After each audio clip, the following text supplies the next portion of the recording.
우리 옆에 계신 분하고 우리 서로 한번 인사하시죠. 예배 나오신 여러분을 환영합니다. 축복합니다. 사랑합니다. 예.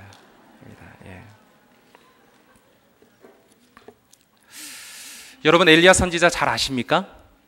엘리야 선지자면 떠오르는 아주 역사적인, 아주 드라마틱한 그런 사건들이 있으십니까? 많죠. 엘리야 하면 떠오르는 사건들이 굉장히 많이 있어요.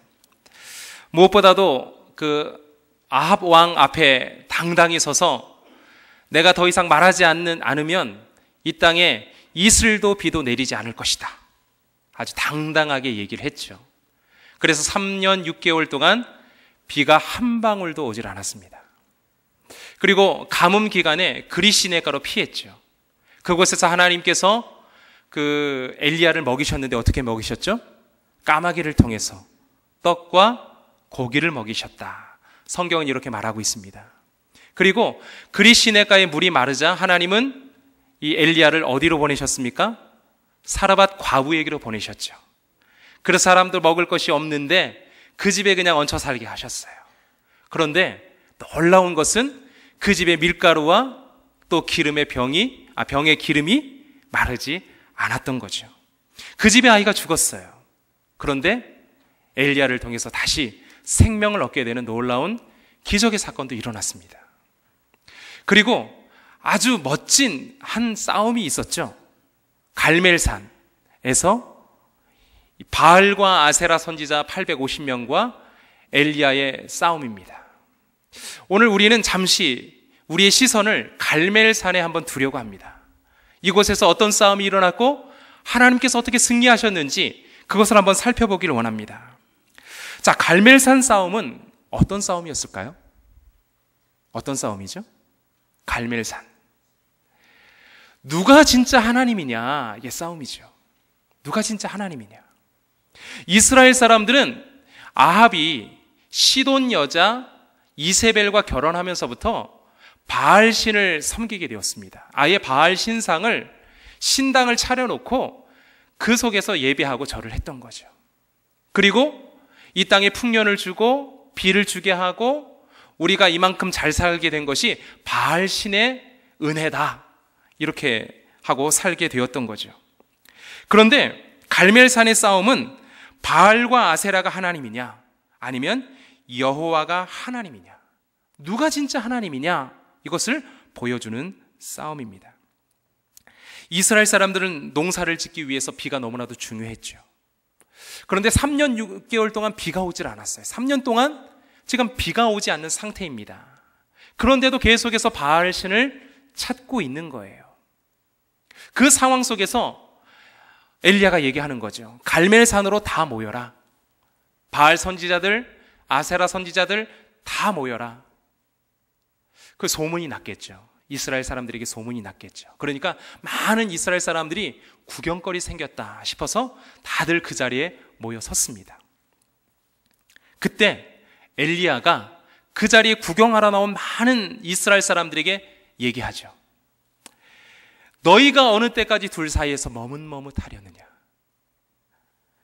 여호와가 만일 하나님이면 그를 섬기고 바알이 만일 하나님이면 그를 따라라. 아주 힘있게 얘기를 합니다. 예수님도 우리에게 얘기하지 않았습니까? 한 종이 두 주인을 섬길 수 없다. 하나님과 재물을 함께 섬길 수 없다. 그런데 지금 이스라엘 백성들은 바알신을 계속해서 섬기고 있는 겁니다. 지금까지. 엘리야가 그렇게 당당하게 얘기했을 때 이스라엘 백성들의 반응이 어땠을까요? 너희가 어느 때까지 둘 사이에서 머뭇머뭇하려느냐. 하나님이 만일 하나님이면 그를 섬기고 바알이 만일 하나님이면 그를 섬겨라. 그랬을 때 이스라엘 백성들의 반응이 어땠을까요? 성경에 뭐라고 나와 있죠? 한마디도 대답하는 사람이 없었다는 거예요.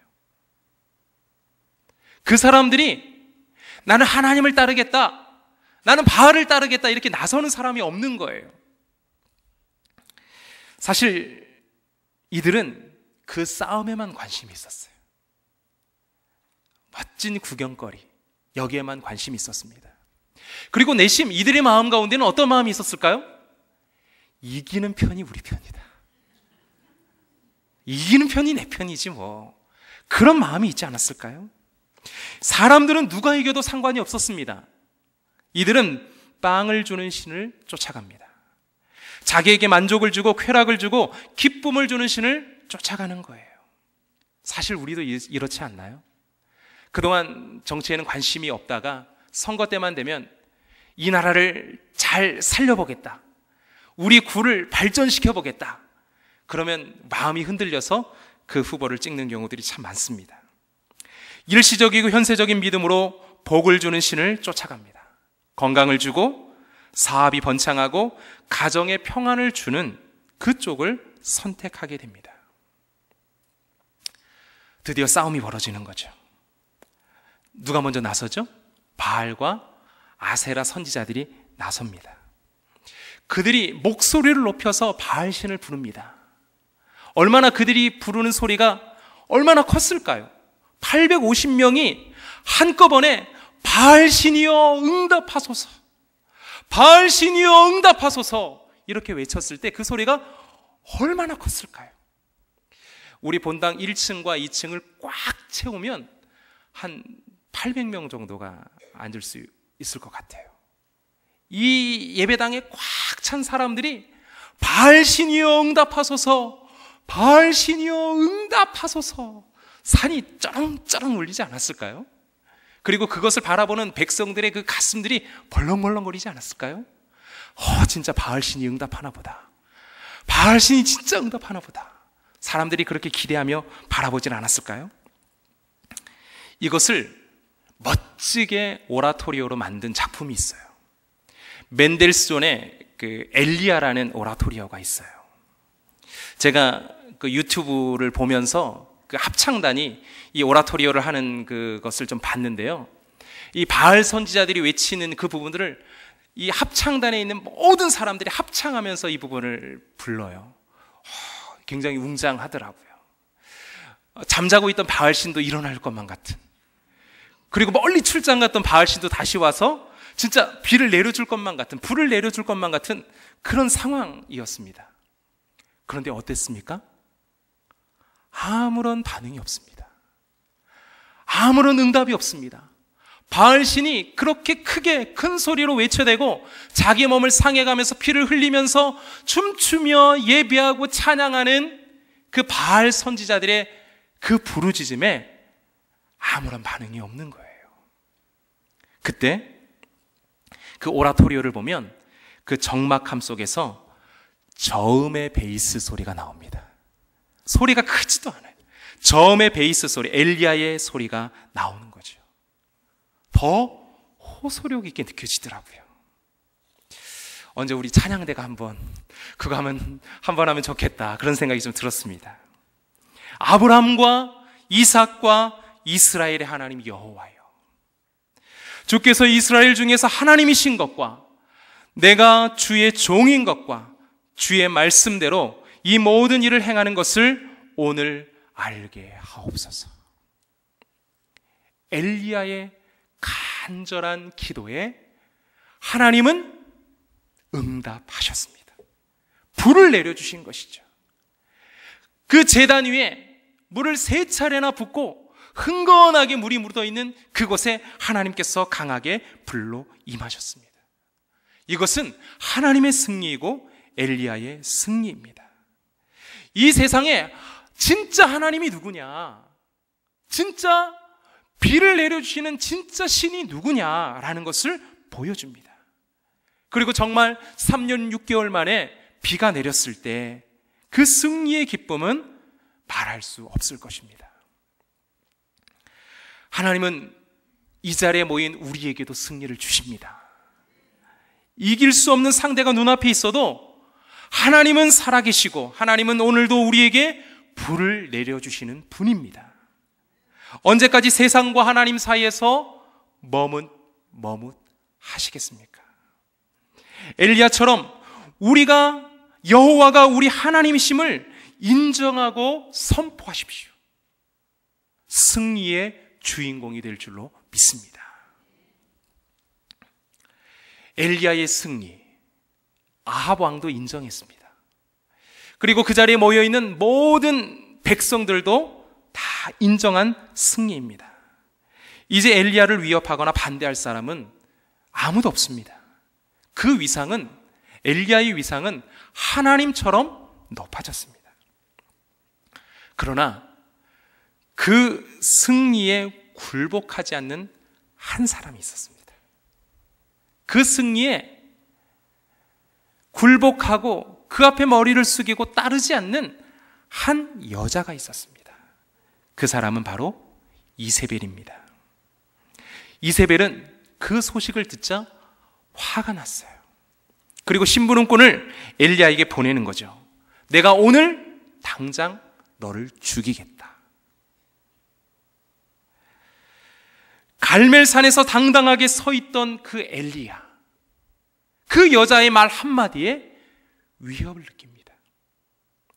아합 앞에서 비가 오지 않을 것이라고 말했던 그 당당함, 사르밧 과부에게 밀가루와 기름이 마르지 아니할 것이라고 말했던 그 자신감, 수많은 사람 앞에서 불을 내리신 신이 진짜 신이라고 말했던 그 믿음은 찾아볼 수가 없습니다. 권력 앞에 여지없이 무너졌고 자기에게 임한 그 처지로 인해서 삶을 포기하고 싶을 정도입니다. 이제 무대는 승리의 갈멜산에서 광야 로뎀나무 아래로 옮겨졌습니다. 여러분, 연극을 볼 때 가끔 배우 한 사람이, 여러 명의 사람들이 있었지만 배우 한 사람이 독백을 할 때는 어떻게 처리를 하죠? 주변을 깜깜하게 만들고 그 한 사람에게만 그 조명, 핀 조명을 딱 비추잖아요. 그죠? 지금 엘리야가 고뇌와 슬픔과 고통, 어떻게 해야지 내가 이 어려움을 이길 수 있을까 하는 그 근심 어린 그 상황 속에 있는 그 엘리야를 핀 조명이 비춰주고 있는 거예요. 그는 지금 승리자가 아니라 실패자요, 도망자의 모습으로 광야에 있습니다. 그는 지금 탈진으로 극도의 피로감, 무기력, 우울증에 빠져 있습니다. 심한 스트레스를 받고 있는 거죠. 그의 곁에는 아무도 없어요. 그를 위로해주고 격려해주고 용기를 줄 사람이 아무도 없습니다. 그는 혼자라고 생각을 합니다. 그래서 더 많이 힘들고 감당하기가 더 어렵습니다. 여러분, 홍해를 건넌 이스라엘 사람들이 수르 광야길을 만났을 때 그들의 마음이 어땠을까요? 그 거대한 여리고성, 정말 무너뜨릴 수 없었던 여리고성을 무너뜨리고 난 이후에 정말 작은 아이성 앞에 패했을 때 그들의 마음이 어땠을까요? 축제의 그 결혼잔치에 포도주가 떨어졌다는 소식을 들었을 때 그 사람들의 마음이 어땠을까요? 여러분의 멋진 성공 후에 실패와 좌절을 겪을 때 여러분의 마음 상태는 어떠십니까? 지금 엘리야는 광야에 있습니다. 그곳엔 아무도 없어요. 자기를 지켜줄 수 있는 것이라고는 유일하게 로뎀나무입니다. 이세벨에게 잡혀 죽나 여기서 굶어 죽나, 죽는 건 마찬가지라고 생각하는 거죠. 그리고 아예 하나님 앞에 죽여달라고 호소합니다. 하나님, 다 끝났습니다. 하나님, 다 끝났습니다. 아예 저를 여기서 죽여주십시오. 제가 여기서 죽나? 그냥 이세벨에 잡혀가서 죽나? 죽는 건 마찬가지입니다. 이러한 모습의 엘리야를 여러분 한번 상상해 보십시오. 그 모습이 어땠을까요? 제가 독일 화가의 그림을 하나 준비했는데요. 그림을 한번 보시죠. 어떻게 잘 보일지 모르겠습니다. 조명이 너무 강해서 그림이 잘 보일지 모르겠는데, 이 그림을 자세히 보면 여지없는 실패자의 모습이에요. 도망자의 모습이 보여지고 절망하는 모습이 보입니다. 극심한 피로와 무력감이 보입니다. 이 엘리야에게 소망이 있을까요? 엘리야가 소망을 발견할 수 있을까요? 그런데 지금 이 엘리야의 모습을 보면 과거 엘리야가 도와주었던 과부의 모습을 우리가 볼 수도 있지 않을까요? 엘리야는 몇 년 전에 자신이 찾아갔던 그 과부가 있었습니다. 과부는 땔감을 줍고 마지막 식사를 한 뒤에 이제 죽을 생각이었던 거죠. 과부의 삶은 생명이 아니라 죽음을 향하고 있었고, 이젠 미래도 희망도 보이지 않았습니다. 이제 마지막 식사를 위한 그 준비의 자리에 엘리야가 나타난 거죠. 엘리야가 그 여자에게 질문합니다. 그 여자에게 묻습니다. 물 좀 주실 수 있나요? 그 여자는 모르는 남자의 요청 무시할 수도 있지 않겠습니까? 삶을 포기한 여자에겐 아무런 의미가 없는 요청입니다. 그런데 그 여자는 자기가 죽을 그러한 계획을 잠시 뒤로 미루고 엘리야의 요청에 반응을 보입니다. 세상과 단절된 상태로 죽을 날만 기다렸던 여자, 누군가 도와줄 능력조차 없었던 아주 가난한 과부였던 여자. 엘리야는 그 여자에게 물만 달라고 한 것이 아니라 염치 없이 빵도 달라고 합니다. 결국 그녀의 집은 가뭄이 끝나는 날까지 밀가루와 기름이 마르질 않았습니다. 인생의 가장 밑바닥에서 과부는 기적의 하나님을 만났습니다. 위로의 하나님을 만났고 하나님의 생명을 경험했습니다. 활동하시는 하나님, 찾아오시는 하나님의 모습을 경험했습니다. 그런데 이제 입장이 바뀌었어요. 자신의 모습이 이제 과부의 모습이 되어버린 거예요. 로뎀나무 아래에서 죽을 날만 기다리는 엘리야에게 하나님이 찾아왔죠. 이젠 끝이라고 생각하는 엘리야에게 끝나지 않았다고 말씀하시는 하나님을 만났습니다. 하나님이 그에게 물과 빵을 주셨죠. 예전에 그리시네가에서 까마귀가 주던 떡과 고기와는 좀 차원이 다릅니다. 하나님께서 직접 주시는 거죠. 살아갈 수 있는 힘을 주셨습니다. 그리고 하나님 앞에 다시 설 수 있는 힘을 주셨습니다. 여러분, 광야 체험을 해보셨습니까? 저는 이번에 그 청소년부 어린 친구들이 몽골을 다녀오는 그 비전 트립이 있는데 참 부럽습니다. 광야를 체험할 수 있는 그런 시간이어서 참 부럽습니다. 광야는 어떤 장소죠? 광야에 나 혼자 있다라고 한번 생각해 보십시오. 여러분 혼자 광야에 뚝 떨어져 있습니다. 여기저기를 살펴봐도 도와줄 사람이 아무도 없어요. 나를 만나러 나를 찾아오는 사람이 아무도 없다라고 한번 생각을 해 보십시오. 그 장소는 홀로 자신에게로 향하고 하나님께 향하는 장소입니다. 광야는 하나님을 찾고 하나님이 나를 찾으시기에 정말 좋은 장소입니다. 광야는 하나님을 다시 찾을 수 있는 곳입니다. 광야에서 내가 할 수 있는 거라고는 아무것도 없습니다. 그래서 하나님께서 나를 채울 수 있는 곳입니다. 이슬도 비도 없는 광야에서 굶주림, 목마름, 갈망이 내 안에서 욕구치는 거죠.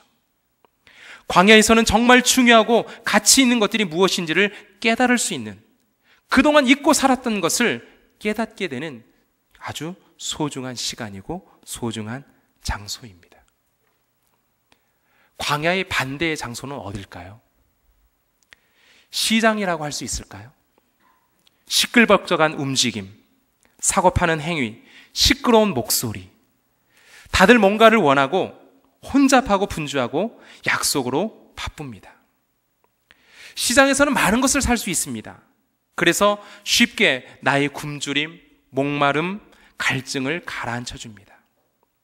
그러나 또다시 배고프고 또다시 목마르고 갈증이 일어나죠. 그곳은 거짓이 가득하고 살아남기 위한 치열한 싸움이 있습니다. 정신없이 바쁘게 일하다 보니 중요한 것들을 잃어갑니다.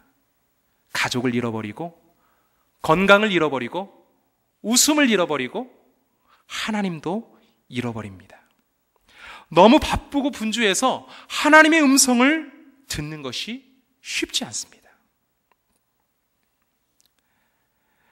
이스라엘 백성은 불순종으로 인해서 40년간 광야를 헤맸죠. 그들에게 광야가 필요했을까요? 한참을 돌아갔는데 그들의 인생에 광야가 정말 필요했을까요? 우리에게 광야가 필요할까요? 광야 로뎀나무와 같은 그러한 장소가 우리에게 필요할까요? 사실 피하고 싶습니다. 광야에 가고 싶질 않아요. 혼자 외롭게 쓸쓸하게 그곳에서 시간을 보낸다라는 것, 사실 반갑지 않습니다. 그리고 화려한 성공 뒤에 그 다음에 나타나는 광야는 너무 싫습니다. 가고 싶지가 않아요. 그러나 광야는 우리에게 필요합니다. 그곳에서 우리는 하나님을 만납니다. 바쁘고 분주함 속에 놓쳤던 하나님을 만날 수 있는 시간이 바로 광야의 시간입니다. 지금 여러분 중에 광야의 시간을 보내고 계시는 분이 있습니까? 아무것도 할 수 없는 무력감에 놓여 있습니까? 실패자와 도망자의 모습으로 광야에 있습니까? 극심한 피로와 스트레스, 우울증으로 광야 로뎀나무 아래에 계십니까? 모세가 광야에서 하나님을 만났듯이 우리도 그곳에서 하나님을 만날 것입니다. 광야는 돌아가는 것 같지만 하나님을 만나는, 하나님을 직접 만날 수 있는 곳입니다. 그래서 지금의 광야는 우리에게 너무나도 중요합니다. 지금의 로뎀나무는 우리에게 너무나도 필요한 공간입니다. 로뎀나무 아래에서, 광야에서 지쳐 쓰러져 있는 엘리야를 하나님께서 깨우십니다. 그리고 떡과 물을 주시죠. 힘을 내라고 말씀합니다. 엘리야는 광야 로뎀나무 아래에서 하나님을 다시 만났습니다. 나를 일으키시고 세우시는 하나님을 만났습니다. 생명을 주시는 하나님을 만났습니다. 그리고 나 혼자가 아니었습니다. 그리고 하나님께서는 엘리야에게 이제는 가야 한다, 가야 할 길이 있다, 하나님께서는 말씀하셨습니다. 자, 다시 힘을 얻었어요. 엘리야가 하나님이 주시는 물을 마시고 하나님이 주시는 빵을 먹고 힘을 냈습니다. 그리고 40일을 걸어서 호렙산에 도착합니다. 처음에는 갈멜산이었죠. 그 다음엔 광야 로뎀나무 아래였습니다. 그 다음에 그가 간 곳은 호렙산이에요. 그곳에 하나님을 만나러 그는 갔지만 하나님 앞에 설 수가 없었어요. 아직 그가 온전히 회복된 것은 아닙니다. 그가 호렙산에 갔지만 그가 찾아간 곳은 또다시 동굴 속이었습니다. 동굴 속으로 그가 들어가 버렸어요. 동굴 속으로 들어가 버린 그에게 하나님이 찾아오시는 거죠. 그때 나타난 하나님은 강력한 불로 임하신 하나님이 아니었습니다. 갈멜산에서 강한 불로 임했죠. 그 하나님이 아니었어요. 먹구름을 몰고 오신 강한 바람과 같은 하나님이 아니셨습니다. 조용하고 부드러운 소리로 말씀하시는 하나님이셨어요. 하나님은 엘리야에게 사명을 다시 한번 일깨우십니다. 그때 하나님 말씀하시죠? 너 여기서 뭐하니? 하나님이 말씀하십니다. 너 지금 뭐하고 있니? 이제는 광야를 떠나야 되지 않겠니? 이제는 동굴 밖으로 나와야 되지 않겠니? 이제는 일상으로 돌아가야 되지 않겠니? 이제는 내가 너에게 맡긴 사명을 감당해야 되지 않겠니? 너는 혼자가 아니야. 바알에게 무릎을 꿇지 않은 7,000명을 내가 남겨두었어. 너를 위해 기도하고 너를 인정해주고 너를 응원해줄 사람들을 내가 남겨주었어. 그런 힘을 내라. 그런 힘을 내라. 내가 너에게 사명을 맡긴다. 하사엘을 아람 왕으로 세워라. 예후를 이스라엘의 왕으로 세워라. 그리고 너의 뒤를 이을 영적인 지도자 엘리사를 세워라. 하나님은 역사의 다음 시대를 준비하게 하셨습니다. 그리고 엘리야를 은퇴시키는 거예요.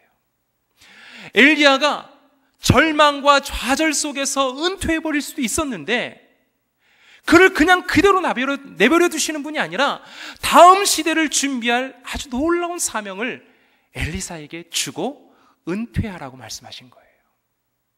아람 왕을 세우는 것, 이스라엘 왕을 세우는 것, 그리고 영적인 지도자 엘리사를 세우는 멋진 사명을 엘리야에게 주셨습니다.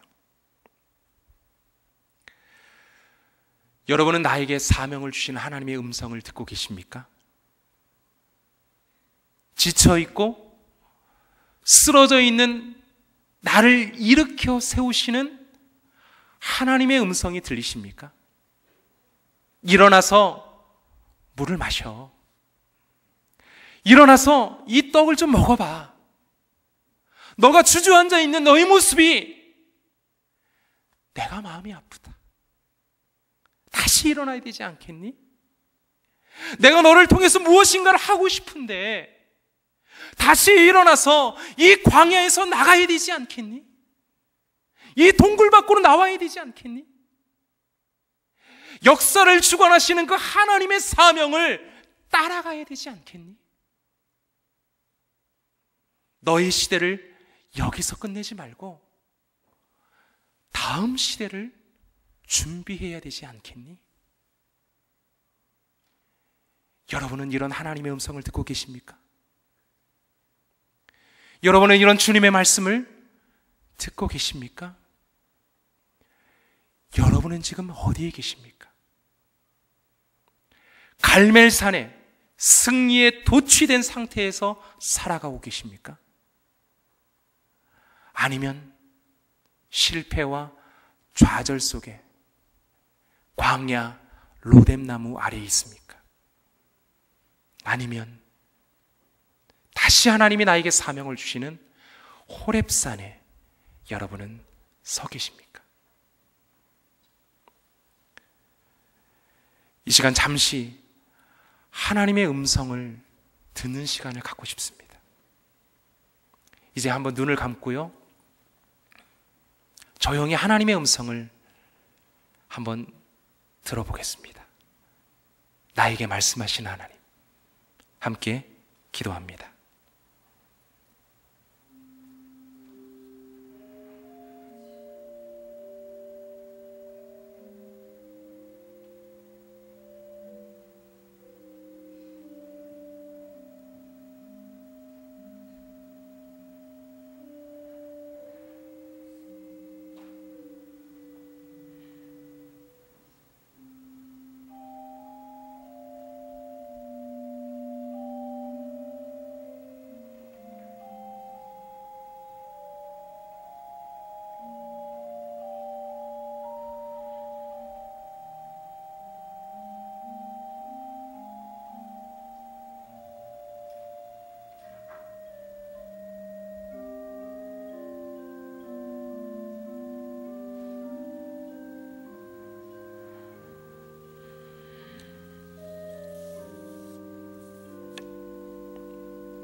하나님 아버지, 오늘 이 시간 바쁘고 분주함을 떠나 하나님의 음성을 듣는 로뎀나무로 우리를 부르시니 감사합니다.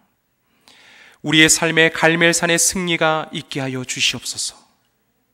그러나 승리에만 도취해 사는 것이 아니라 나를 광야로 인도하실 때 그곳에서 나를 위로하시고 일으켜 세임을 주는 하나님을 만나게 하여 주시옵소서. 그래서 다시 호렙산에 오르게 하시고 하나님의 사명을 다시 받게 하여 주시옵소서. 예수님의 이름으로 기도합니다. 아멘.